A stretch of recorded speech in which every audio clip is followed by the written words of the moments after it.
Hello guys, at boil tayo ng spinach.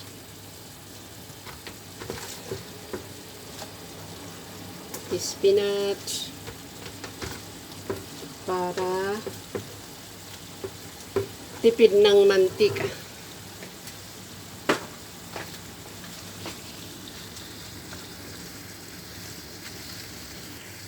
Takpan natin para pantay-pantay ang luto. Hindi kasi pareho yung burner nito. Ewan ko bakit. Pareho naman doon. Kaya lang, bakit dito lang kumukulo. Hindi ko alam. Itong aking kanin na iniluto ko kahapon, rice with oats for rice. So, i-rate ko yung kalahati. Bukas yung kalahati. Ay, mamayang hapon. Pang dinner yung kalahati. Ay, naku, na-over naman ata. Dapat 1 minute lang. Medyo okay pa naman.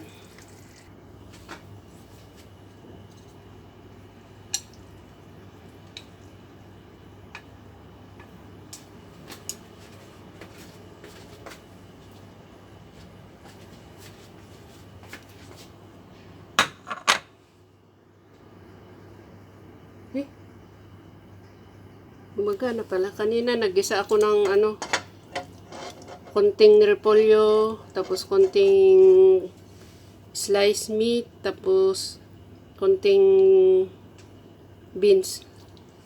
Yan. Dito ko kasi i-reheat yung aking rice. Ulam for today. Today's lunch. Dito nyo mapapanood yung pagkain na hindi maarte, ulam na hindi maarte, breakfast na hindi maarte. Ayan. Ayan. I-reheat ko to sa microwave. In short, mga simple-simple lang ba? Ayan.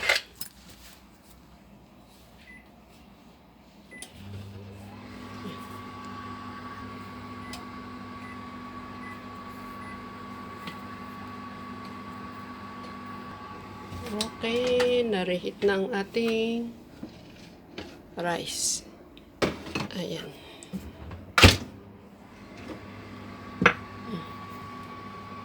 Mainit na mainit. Tapos ilipat natin sa ating sariling bowl. Dito kasi bowl pinagkakainan ng kanin. Ewan ko kung bakit. Ayan. May kanya-kanyang bowl. Kanya-kanyang plato. So, yan. Kain na po tayo. Let's eat na for lunch. Yan lang muna guys. Thank you. Bye-bye.